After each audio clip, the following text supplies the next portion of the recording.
पुन्हा एकदा सांगतो, त्या साष्ट पिंपळगावनं जे 3.5 महिना लढा चालवला, इथला घराघरातला माणूस या आंदोलनात सहभागी झाला आणि एकाची मान खाली होईन असं काम केलं नाही. एकाची ज्यांनी श्रेय दिलं प्रत्येक घरातल्या मराठ्यांना, त्यांचे सगळ्याची मान उंचल असंच काम केलं. कोणाचीही मान खाली होईल असं काम नाही केलं. आज तो झेंडा मराठ्याच्या एकजुटीचा महाराष्ट्रावर फडकवतोय. 70 वर्षात झालं नाही ते आता झालं. त्यामुळं आपल्या गावात नाराज्या नाहीच आहेत, मला माहिती आहे. नसल्या तरी सोडून द्यायचे, कारण आता मात्र विजयाचा गुलाल उधळायचं जवळ आलंय. 80% लढाई आपण जिंकली. आतापर्यंत 54 लाख मराठ्याला आरक्षण मिळालं. महाराष्ट्रातल्या 54 लाख मराठा. आपल्या बरोबर येईल कोण नाही हे नाही बघायचं. उठायचं, 4 जण असतील नाही तर 100 जण असतील, डायरेक्ट घरात जाऊन बसायचं आणि त्यांना सांगायचं एकजूट पुन्हा करायची. घराघरातून मराठा उठवायचा. आपल्याच पोराचं कल्याण होणार आहे. तुम्हाला सांगतो, जर तुम्ही म्हणजे मराठा समाज राज्यातला आता जर एक नाही झाले ना, पोराचं वाटलं आपणच केलं म्हणून समजा. आता ही लढाई अंतिम टप्प्यात आली, शेवटच्या टप्प्यात. कारण सरकारने काल सुद्धा कॅबिनेट घेतली आणि आज पहिल्यांदा गुरुवारी घेतली. गुरुवारच आहे ना, पहिल्यांदा घेतली. नसता मंगळवारी बुधवारी असते. मंगळवारी कॅबिनेट, बुधवारी राज्य मंत्रिमंडळाची. अशी घटना पहिल्यांदा झाली की पुन्हा त्यांनी आज एक कॅबिनेट घेतली, विषय मराठा आरक्षणाचा. म्हणून माझी पुन्हा एकदा आपल्या सगळ्याला विनंती, आपण विचार पेरला होता 2021 ला, ते रोपट बारीक लावलं होतं, ते एवढं मोठं झालं की महाराष्ट्रातल्या कानाकोपऱ्यातला करोडोच्या संख्येनं मराठा एकत्र आला. करोडोच्या संख्येत सगळे पोरं जाणार आहेत, माणसं पण जाणार आहेत. तिकडं काही त्रास दिला, इकडं महिलांनी आमदाराच्या मंत्र्याच्या घरात येडा टाकायचा, चपलात काढायच्या बाबा. 1 नाही 2 नाही, लाखानं महिला जायच्या. महाराष्ट्रातल्या सगळ्या महिला जाणार आहेत. पोराला अडीलं, कारण आम्ही तुमचेच लेकर तिकडे गेलेले, तिकडे काही स्वार्थासाठी गेलेलं नाही कोणी.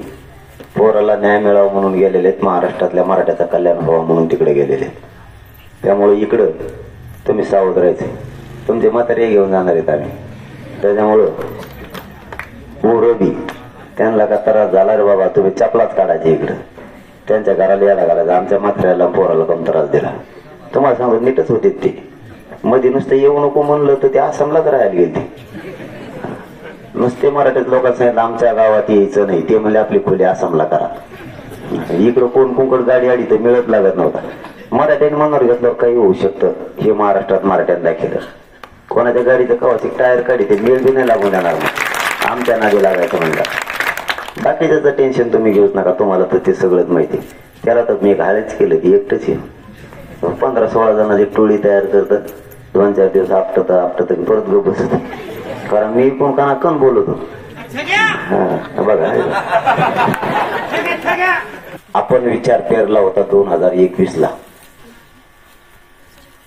ते रोपट बारीक लावलं होतं, ते एवढं मोठं झालं की महाराष्ट्रातल्या कानाकोपऱ्यातला करोडोच्या संख्येनं मराठा एकत्र आला. करोडोच्या संख्येत. अशी एकच सभा नाही की त्या सभेला 1 लाख महिला नाहीत. एक पण सभा नाही. कोणची दाखवा तुम्ही मला.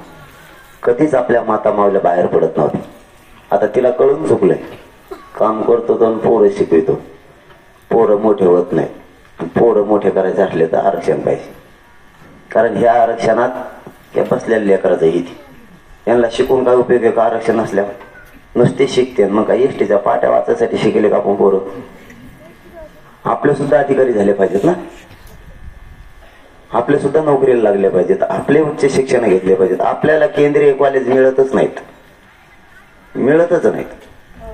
आरक्षण एकदा आलं की 4ही बाजूने मराठ्याचा फायदा होणार आहे. कारण हे काय घ्यामुळे थोडं जाणार नाही. आता हे लयच मोठे जाणार आहेत. आता करोडो येताना आरक्षण घेऊन येणार आहेत. तुम्हाला शब्द आहे, येताना आरक्षण तुम्हाला माझ्या शब्दाचं चांगला माहिती आहे. मी एकदा शब्द दिला की किती कठोर आहे.